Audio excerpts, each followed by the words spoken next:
ॐ भूर्भुवः स्वः तत्सवितुर्वरेण्यं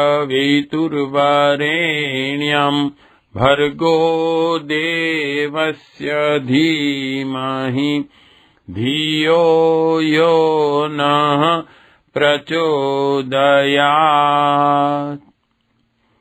आत्मीय परिजन, हमारे जो सभी कर्मकांड हैं, इस कर्मकांड में 16 संस्कार, यज्ञ, दीप यज्ञ बेसिकली जो लिए हुए हैं, वैसे तो इन सभी कर्मकांड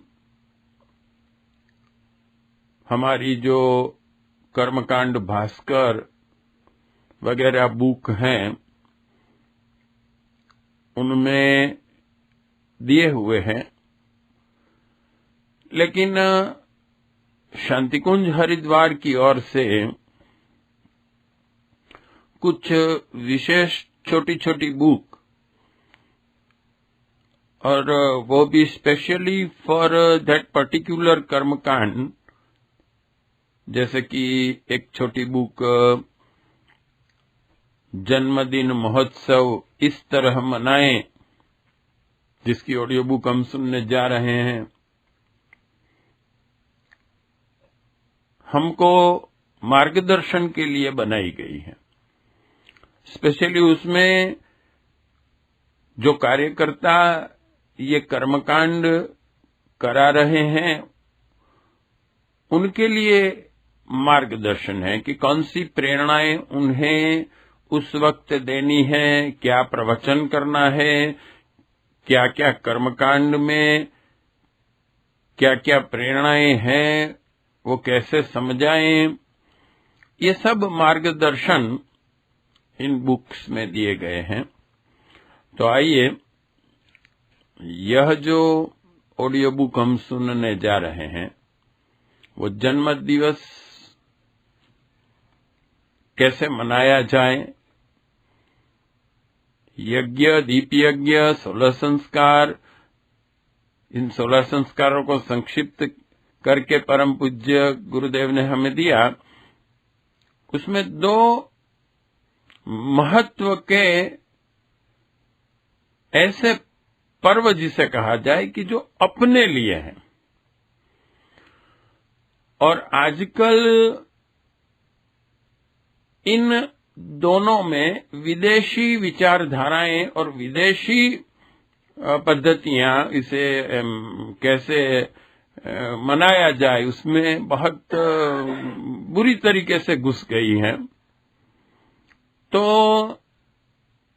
हमें उससे बदलना है, क्योंकि वो जो विदेशी विचारधारा पर आधारित लोगों को ऐसा एंजॉयमेंट दिया जाता है कि जिसमें न कोई अच्छे विचार होते हैं, न कोई जीवन के लिए मार्गदर्शन होता है,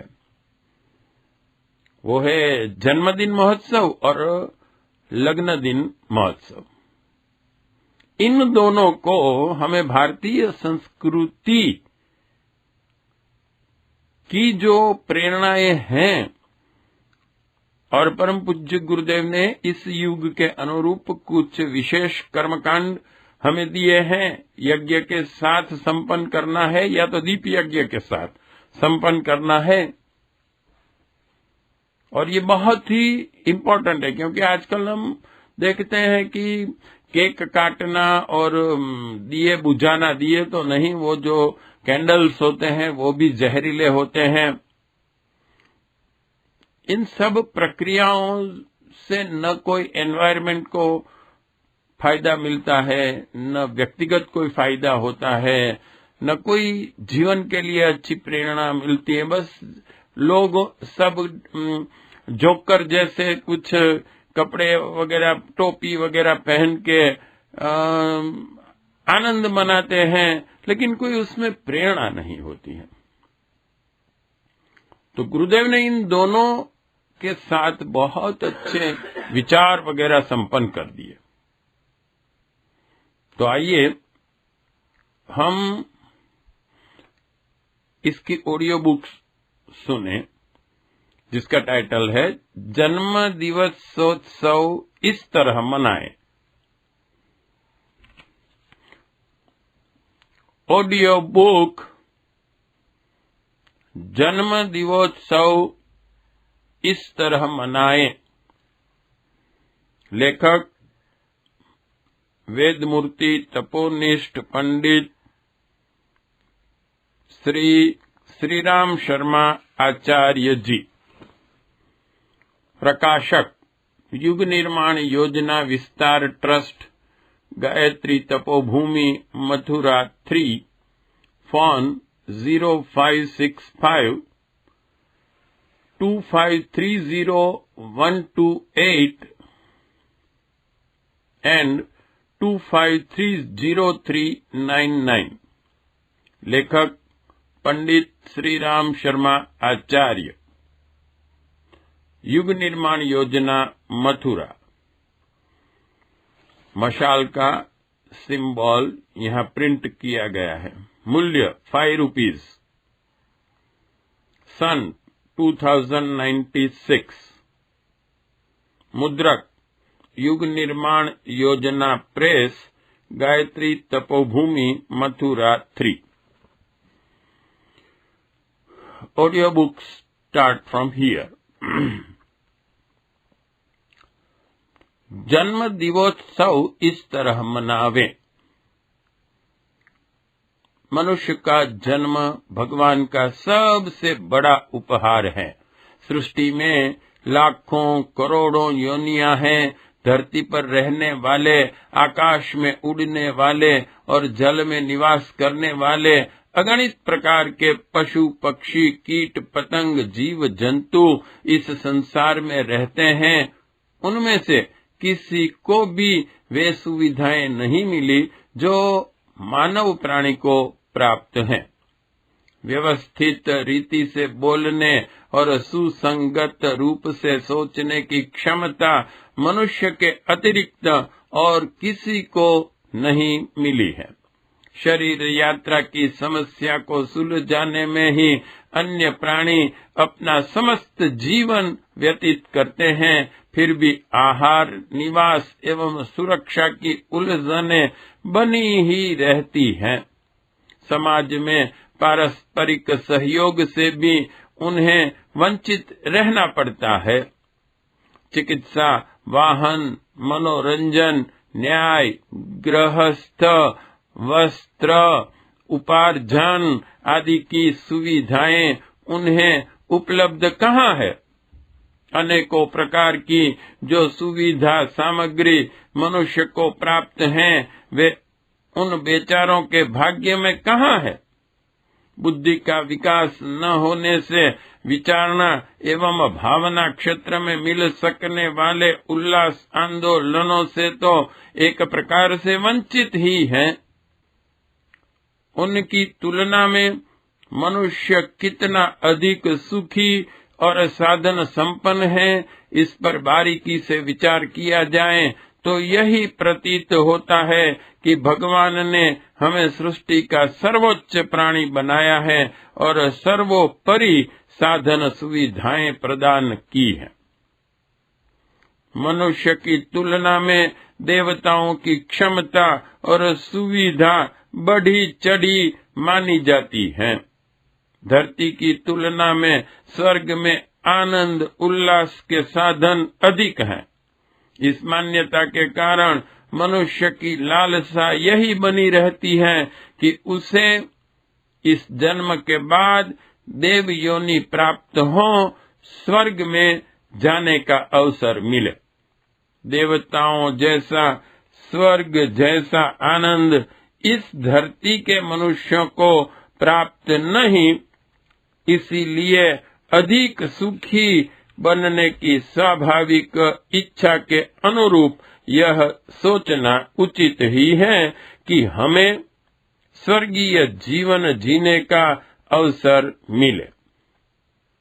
जिस प्रकार स्वर्ग सुख की बात सोचकर हमारे मुंह में पानी भर आता है, उसी प्रकार सृष्टि के अन्य समस्त प्राणी यदि सोच सकते होते तो यही सोचते होंगे कि अभी हमें भी मनुष्य बनने का और उसे जो सुविधाएं प्राप्त हैं उन्हें उपभोग करने का अवसर मिले।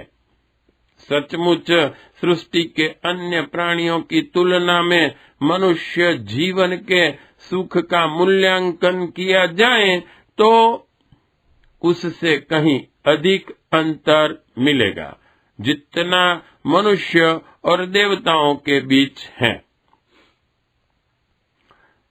देवता तो शरीर की दृष्टि से लगभग मनुष्यों के स्तर के ही माने जाते हैं।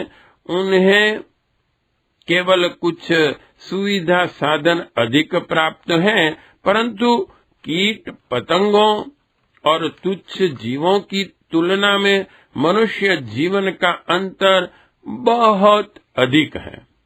इसलिए किसी अन्य योनि के प्राणी को यदि मनुष्य योनि मिले तो उसे जो अधिक आनंद मिलेगा वह मनुष्य के स्वर्ग पहुंचने और देवता बनने के आनंद से लाखों करोड़ों गुना अधिक होगा।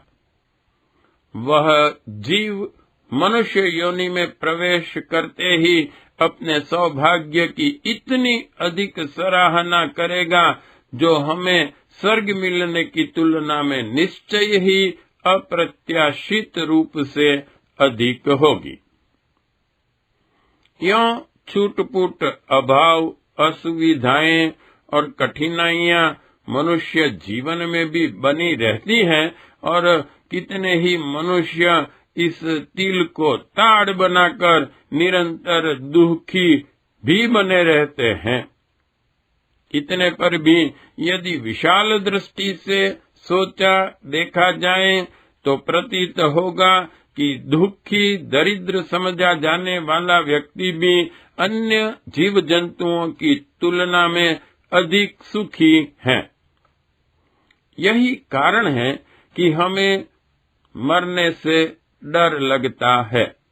मरने के बाद पथ भ्रष्ट मनुष्य को जिन योनियों में जाना पड़ता है उसकी तुलना में दुखी से दुखी मनुष्य भी कहीं अधिक सुखी है। इसी से हम अपने को अत्यधिक प्यार करते हैं और वयोवृद्ध, अशक्त एवं रुग्ण होने पर भी मरने की बात नहीं सोचते। आध्यात्मिक मान्यताओं के अनुसार मनुष्य जन्म 84 लाख योनियों में भ्रमण करने के बाद एक बार मिलता है। यह उसकी परीक्षा का समय होता है। वह ऊंचा उठने, आगे बढ़ने और अधिक ऊंची स्थिति में पहुंच सकने लायक है या नहीं, इसी बात की परीक्षा देने के लिए जीव मनुष्य शरीर में आता है। यदि इस परीक्षा में सफल हुआ तो उसे आगे की उच्च स्थिति स्वर्गादपि देव योनि प्राप्त करने का अवसर मिलता है, अन्यथा वह फिर पुरानी कक्षा में वापिस लौटा दिया जाता है। हवाई जहाज चलाने की पायलट परीक्षा के समय किसी उड़ाके के हाथ में जहाज सौंपा जाता है, वह उड़ान करके दिखाता है। यदि सही काम कर सका तो उसे आगे भी जहाज उड़ाने की नौकरी मिल जाती है। अनुत्तीर्ण होने पर वह जहाज छीन लिया जाता है जो उड़ान करने के समय मिला था, फिर उसे उसी कक्षा में वापस चला जाना पड़ता है जिसमें पायलट बनने की शिक्षा दी जाती है। ठीक इसी प्रकार अन्य योनियों की कक्षाएं हैं जिनमें लंबी अवधि तक जीव को पढ़ना पड़ता है। परीक्षा काल की तरह चंद वर्षों का मानव जीवन मिलता है।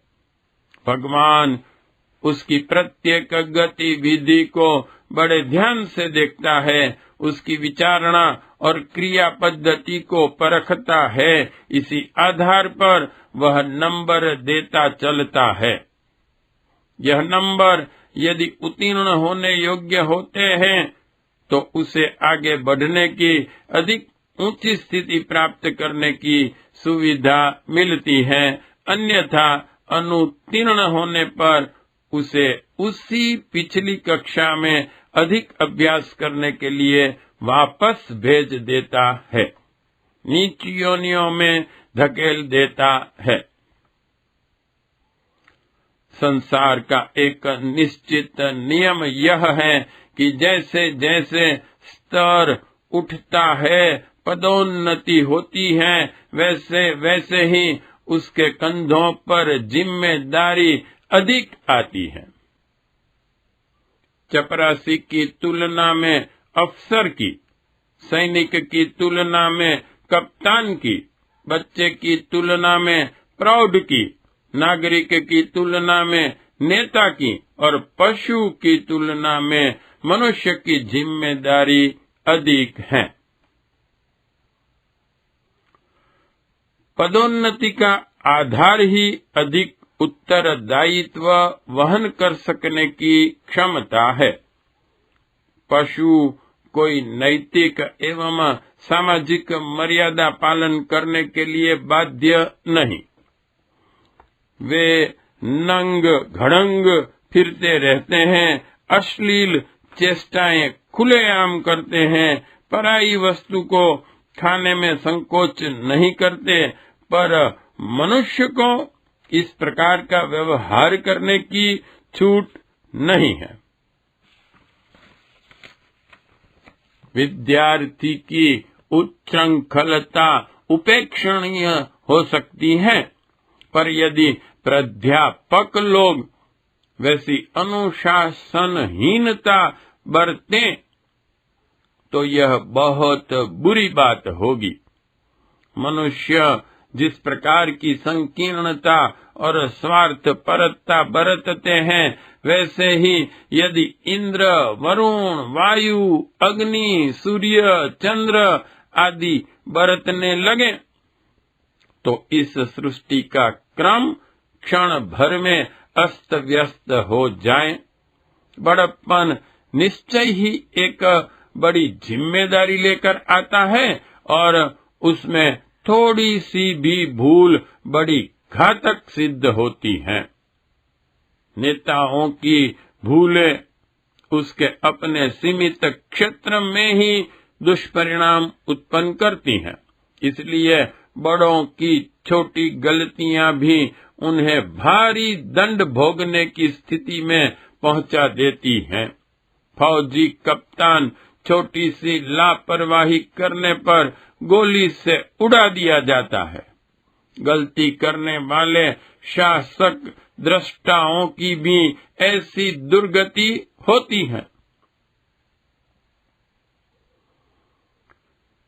हमें अपनी वास्तविक स्थिति समझनी चाहिए। बुद्धिमान समझे जाने वाले मनुष्य की सबसे बड़ी मूर्खता यही एक है कि वह अपनी वस्तु स्थिति समझने में भूल करता रहता है। विचारने की बात है कि जब सभी प्राणी भगवान के पुत्र हैं, वह सबका पिता है, सबको समान प्यार करता है, न्यायकारी, निष्पक्ष और समदर्शी है, तो फिर मनुष्य को अधिक सुविधाएं क्यों दी, जबकि सृष्टि के अन्य समस्त प्राणी उससे वंचित हैं।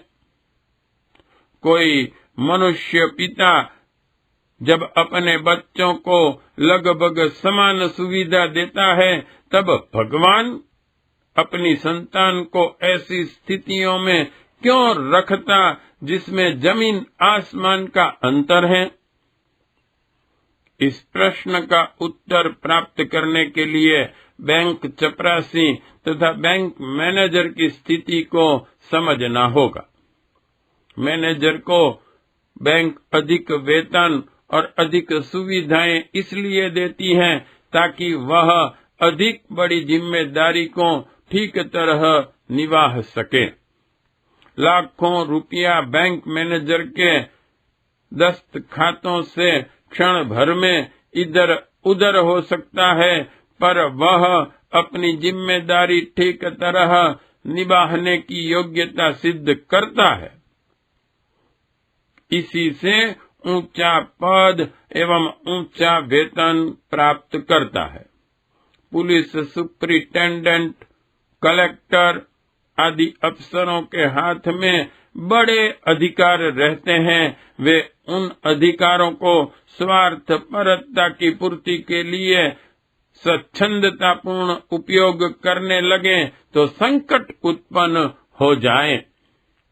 बैंक मैनेजर सारे खजाने को अपनी निज की संपत्ति मान ले और उसे स्वच्छंदता पूर्वक खर्च कर डाले तो मुसीबत खड़ी हो जाए। मोटी दृष्टि से यह कहा जा सकता है कि बैंक संचालकों ने चपरासी के हाथ में एक छोटा सा हथियार थमा दिया और मैनेजर के हाथ में लाखों रुपयों से भरे खजाने की चाबी दे दी। यह अन्याय और पक्षपात हुआ, पर बारीकी से सोचने पर स्पष्ट हो जाता है कि इसमें अन्याय जैसी कोई बात नहीं है। जो जिम्मेदारियां उनके कंधों पर हैं, उन्हीं की पूर्ति के लिए अधिकार मिले हैं। इन अधिकारों को अपने निज के लिए उपयोग करने की छूट उन्हें नहीं है।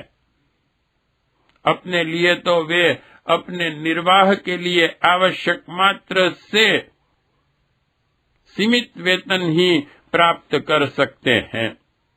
अपरिमित साधन एवं अधिकार जो उन्हें मिले हैं वे विशुद्ध रूप से जनहित के लिए ही हैं।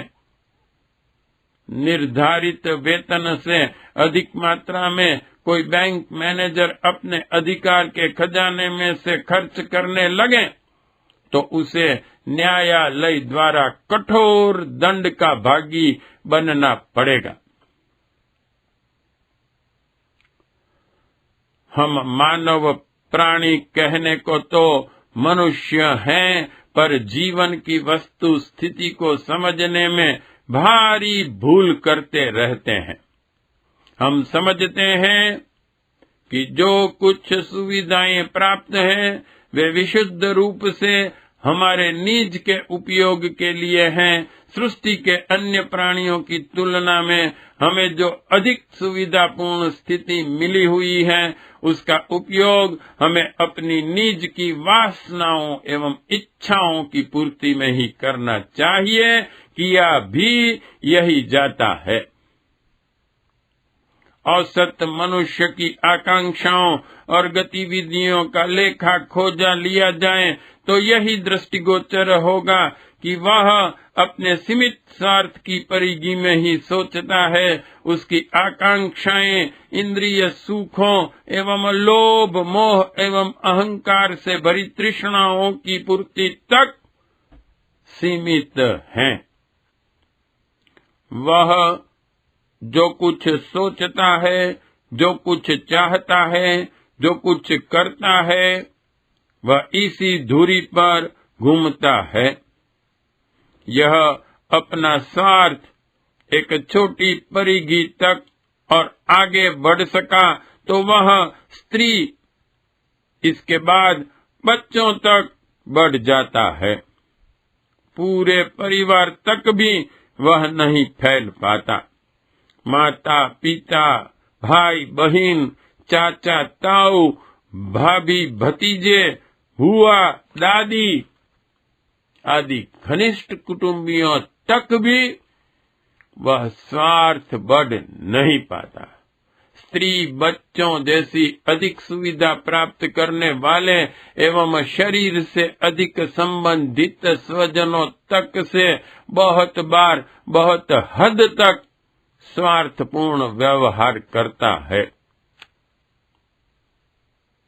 क्या यही मनुष्य का उत्तरदायित्व है? क्या इसी घृणित स्थिति का परिचय देने के लिए भगवान ने उसे अन्य प्राणियों की तुलना में इतनी अधिक सुविधाजनक स्थिति प्रदान की है? यह एक महत्वपूर्ण एवं विचारणीय प्रश्न है। इस प्रश्न को हल करने न करने पर ही मानव जीवन की सफलता असफलता निर्भर है। जन्मदिन का सबसे बढ़िया और सबसे उत्तम उपयोग यही हो सकता है कि उस दिन हम अपनी सारी बुद्धिमत्ता, सारी दूरदर्शिता, सारी प्रतिभा और सारी मनोभावना इसी समस्या को हल करने में लगाए। दैनिक जीवन में आने वाली छूट-फूट समस्याओं के उचित समाधान में हम कितनी तत्परता एवं बुद्धिमत्ता का परिचय देते हैं।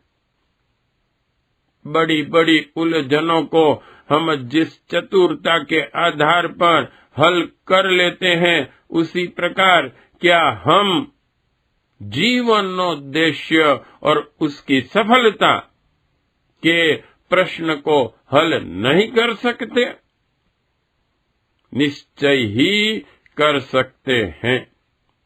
हुआ यह है कि कभी इस संबंध में विचार ही नहीं किया गया। बाहरी बातों पर बहुत सोचा विचारा गया, पर आत्मोद्देश्य की और आत्मलाभ की और कभी दृष्टि ही नहीं डाली गई। यदि थोड़ा ध्यान इस और भी दिया गया होता तो स्थिति दूसरी होती। तब आज की अपेक्षा हम बहुत आगे बढ़े हुए होते और ऊंचे उठे हुए स्तर पर होते।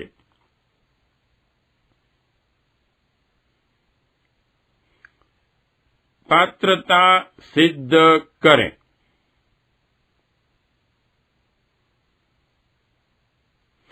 ईश्वर ने मनुष्य शरीर देकर जीव के ऊपर असाधारण अनुकंपा की है।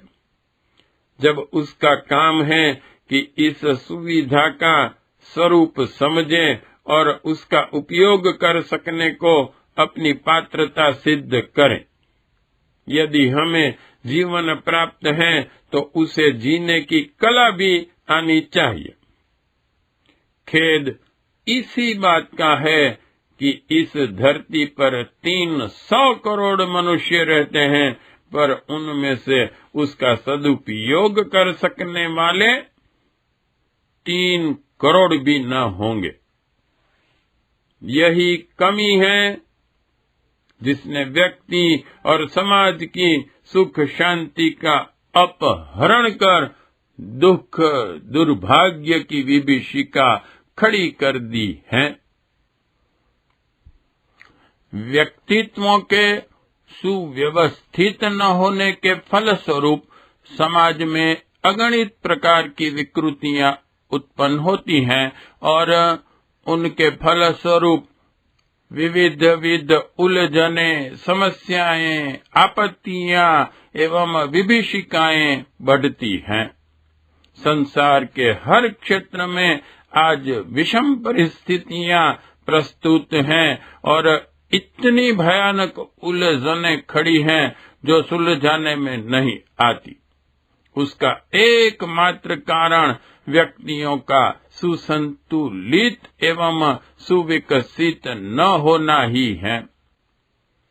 लोग न तो मानव जीवन का महत्व एवं गौरव जानते हैं और न उसका सदुपयोग करने की कला से परिचित हैं।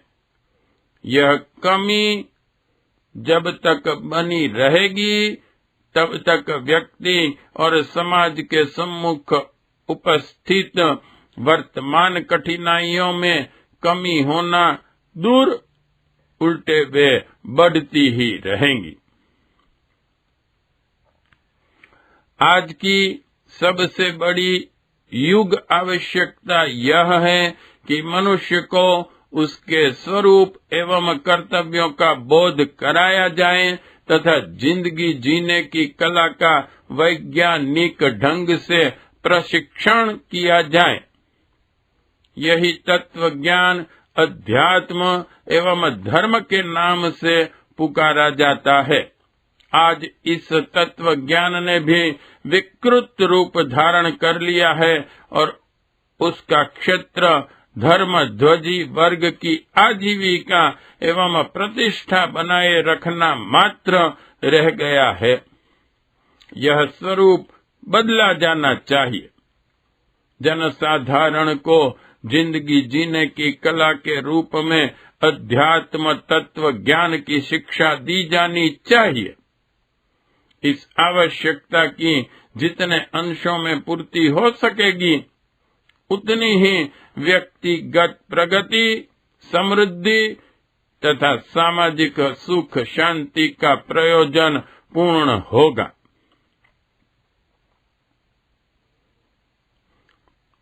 लोक शिक्षण के लिए यह करें।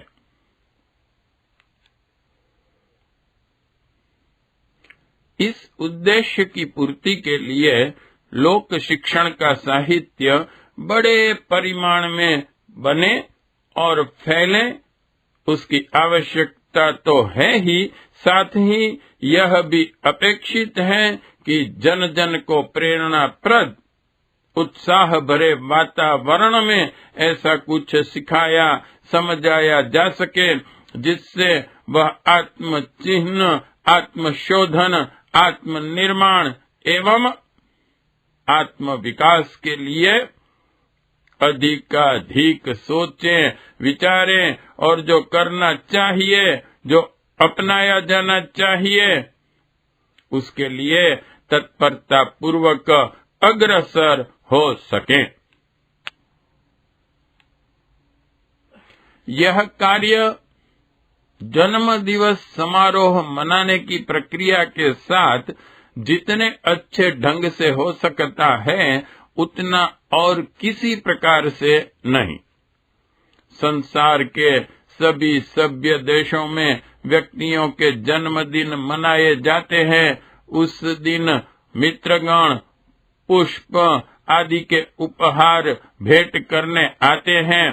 मनोरंजन के, जलपान के छोटे छोटे कार्यक्रम रखते हैं, एक दूसरे को बधाई देते हैं और प्रेम प्रदर्शित करते हैं। अपने यहाँ इनका प्रचलन कुछ अधिक गंभीरता पूर्वक होना चाहिए और उसमें जीवन के सदुपयोग की प्रेरणा देने वाला आध्यात्मिक पुट जुड़ा रहना चाहिए। मनोरंजन एवं प्रोत्साहन मात्र पर्याप्त नहीं, उसके साथ साथ उत्कर्ष की प्रेरणा का जुड़ा रहना भी आवश्यक है। जन्मदिन समारोहों का प्रचलन इसी दृष्टि से किया जाना चाहिए। यों प्रचलित अनेक पर्व त्योहार आते और मनाए जाते हैं, पर व्यक्तिगत दृष्टि से मनुष्य का अपना जन्मदिन ही उसके लिए सबसे बड़े हर्ष, गौरव और सौभाग्य का दिन हो सकता है। राम के जन्मदिन की तिथि राम नवमी और कृष्ण के जन्मदिन की जन्माष्टमी जितनी महत्वपूर्ण है, उतनी ही किसी सामान्य व्यक्ति के जीवन में उसके लिए उसकी जन्मतिथि हो सकती है। अपने अवतरण का दिन अपने लिए किसी प्रकार कम आनंद एवं उल्लास का नहीं है। उसे ठीक तरह मनाया जाए तो अपना प्रसुप्त आनंद और उल्लास जगेगा। इसी अवसर पर यदि थोड़ा अधिक गंभीर आत्मनिरीक्षण कर लिया जाए और आगे के लिए कुछ ठोस सदुपयोग की बात सोच ली जाए तो वह दिन एक नए सूर्योदय जैसा प्रकाशवान हो सकता है। बुद्ध वाल्मीकि, सूरदास, तुलसी, शंकराचार्य, गांधी, रामदास, अंगुलीमाल आदि के पूर्व जीवन बहुत अच्छे न थे, पर एक दिन उनकी अंतःस्फूर्णा जग पड़ी तो उनने अपनी दिशाहीनता ही बदल दी। वह बदलना इतना महत्वपूर्ण हुआ कि वे नर से नारायण बन गए। जन्मदिन की उल्लास भरी घड़ी में यदि मनुष्य यत्किंचित भी आत्मनिर्माण की बात सोचने लगे तो वह उसी अनुपात में उसके सौभाग्य की घड़ी सिद्ध हो सकती है। उपयुक्त वातावरण में उपयुक्त प्रेरणा। यह ठीक है कि सब लोग उतने भावनाशील नहीं होते कि प्रेरणाओं को दृढ़ता पूर्वक ग्रहण कर सकने एवं अपने को बदल डालने में सफल हो सके। फिर भी इतना तो निश्चित है कि उपयुक्त वातावरण प्रस्तुत करने का प्रभाव किसी न किसी सीमा तक उपयुक्त ही होता है। जिसका जन्मोत्सव मनाया जाएगा वह अपने महत्व एवं गौरव को समझें, मित्रों से प्रोत्साहन प्राप्त करें और उस उल्लास की घड़ी में मानवोचित रीति से जिंदगी जीने के कुछ बड़े कदम उठावें तो उसमें आश्चर्य की कोई बात नहीं है। व्यक्ति को उल्लसित और प्रोत्साहित करने को जन्मदिन मनाया जाना निश्चित रूप से बहुत प्रेरणाप्रद हो सकता है। अतः एवं हमें जन्मदिन मनाने की प्रथा का प्रचलन बड़े उत्साह एवं मनोयोग पूर्वक करना चाहिए। समितियां यह कार्य हाथ में लें। कुछ दिन बाद यह प्रथा देशव्यापी हो जाएगी, तब तो उसका प्रचलन अपने आप हो जाएगा और सारी व्यवस्था अपने ढर्रे पर घूमने लगेगी। पर अभी उसको एक संगठित प्रयास के रूप में ही आरंभ किया जाना चाहिए। युग निर्माण आंदोलन के अंतर्गत जहाँ भी छोटे छोटे संगठन हैं, वहाँ सर्वत्र 1, 3 या 5 व्यक्तियों की छोटी समिति गठित कर ली जाए, उसका एक संचालक नियुक्त कर दिया जाए। यह समिति अपने परिवार एवं संगठन के सदस्यों के जन्मदिन मनाने की व्यवस्था बनाने का उत्तरदायित्व अपने ऊपर उठावे। संगठन के अंतर्गत जितने वयस्क एवं प्रबुद्ध लोग आते हों, उनकी जन्म तिथियां तारीख या तिथि के हिसाब में नोट कर ली जाएं और चालू वर्ष का एक कार्यक्रम बना लिया जाए कि किस महीने में किस तारीख को किसका जन्मदिन होगा। तिथियों का हर साल तारीखों के हिसाब से अंतर हो जाता है, इसलिए यह लिस्ट हर साल नई ही बनानी पड़ सकती है। यह लिस्ट संगठन के हर सदस्य के पास पहुंचा दी जाए ताकि उसे पहले से ही पता रहे कि किसके यहाँ उत्सव कब मनाया जाएगा। पूर्व सूचना रहने से उपस्थित होने के लिए अवकाश निकाल सकना सुगम पड़ता है। जिनका जन्मोत्सव है वह अपने मित्रों, संबंधियों, कुटुंबियों, सुहृदयों को भी सूचना और निमंत्रण दें।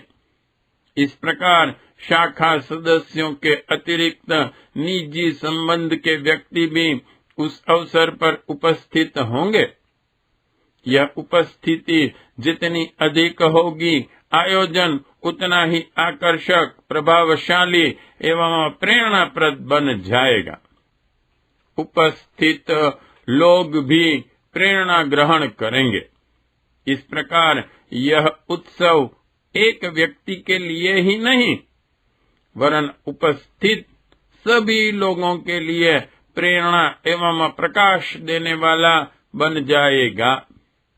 किसी शाखा संगठन में 20 सदस्य हों, हर एक के जन्मदिन पर 50-50 की औसत उपस्थिति हो, तो वर्ष भर में 1000 व्यक्तियों तक जीवन निर्माण की कला एवं शिक्षा को इन उत्सवों के माध्यम से पहुंचाया जाना संभव हो सकेगा। संगठन का भी विस्तार होगा, क्योंकि जो नए लोग उपस्थित होंगे उनमें से बहुत से प्रभावित होकर संगठन में सम्मिलित होंगे। उनके भी जन्मदिन मनाए जाएंगे, तो फिर और नए आदमी उसमें आएंगे। इस प्रकार से हर आयोजन कुछ नए लोगों को नवनिर्माण की योजना से आकर्षित, प्रोत्साहित एवं सम्मिलित करता चलेगा। मिशन दिन दिन व्यापक एवं परिपुष्ट होता चलेगा। संगठन ही तो इस युग की सबसे बड़ी शक्ति है। युग परिवर्तन जैसे महान अभियान के लिए तो प्रबुद्ध व्यक्तियों का व्यापक संगठन बनाना ही पड़ेगा। इस प्रयोजन की पूर्ति के लिए भी इन उत्सवों का बहुत बड़ा उपयोग है। तैयारी और व्यवस्था।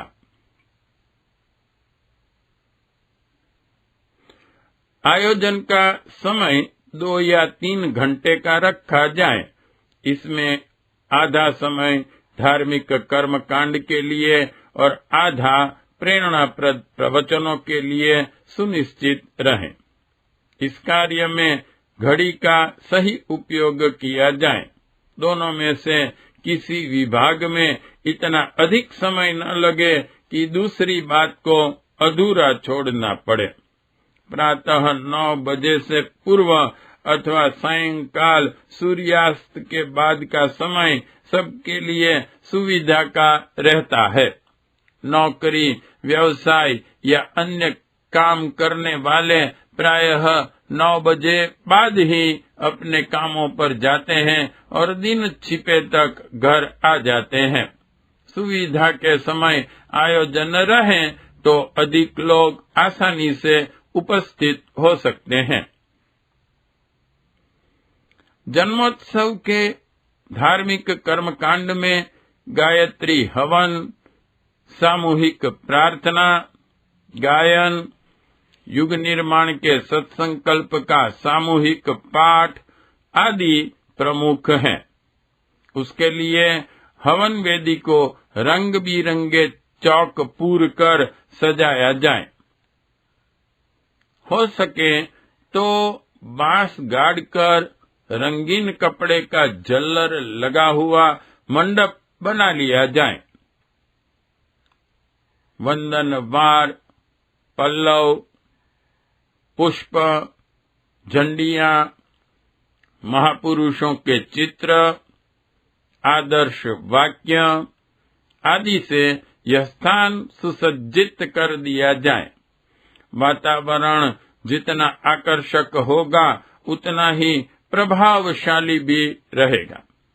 बैठने वालों के लिए बिछौने आदि यथोचित साधन रहें। पूजा कर्मकांड में आने वाली सभी वस्तुएं शाखा संगठन को खरीदकर रख लेनी चाहिए। कलश, चौकियां, यज्ञ के काष्ठ पात्र, पंच पात्र, आचमनी, हवन की थालियां, धृत पात्र, दीपक, आरती, आदर्श वाक्य, शंख, घड़ियाल, आरती आदि सभी चीजें संगठन के पास हों, जिनका टूट फूट के लिए उचित किराया लेकर हर आयोजनकर्ता को देते रहा जाए।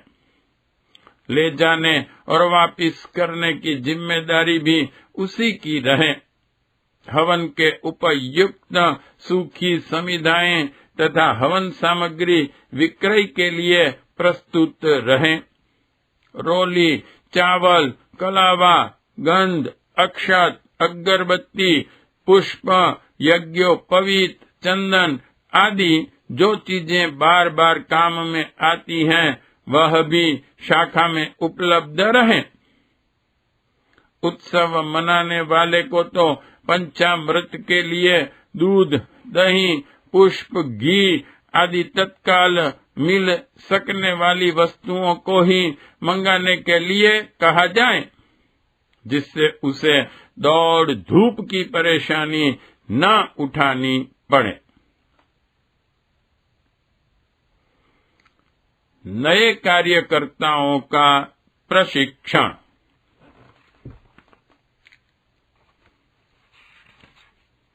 मंत्रोच्चार के कार्य में जहाँ जितने भी सुशिक्षित व्यक्ति उपस्थित हों, सभी को सम्मिलित करना चाहिए।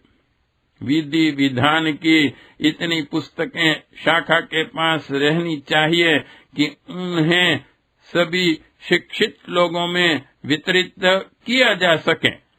सब लोग एक स्वर से, एक लय से साथ साथ मंत्रोच्चारण करें, तो इससे प्रभावशाली वातावरण बनता है और जिन लोगों ने भी उच्चारण किया, पुस्तक को समझा एवं विधि विधान को होते देखा है, वे 2-4 आयोजनों में सम्मिलित होने के बाद उस क्रिया कृत्य को करा सकने में स्वयं समर्थ हो सकते हैं।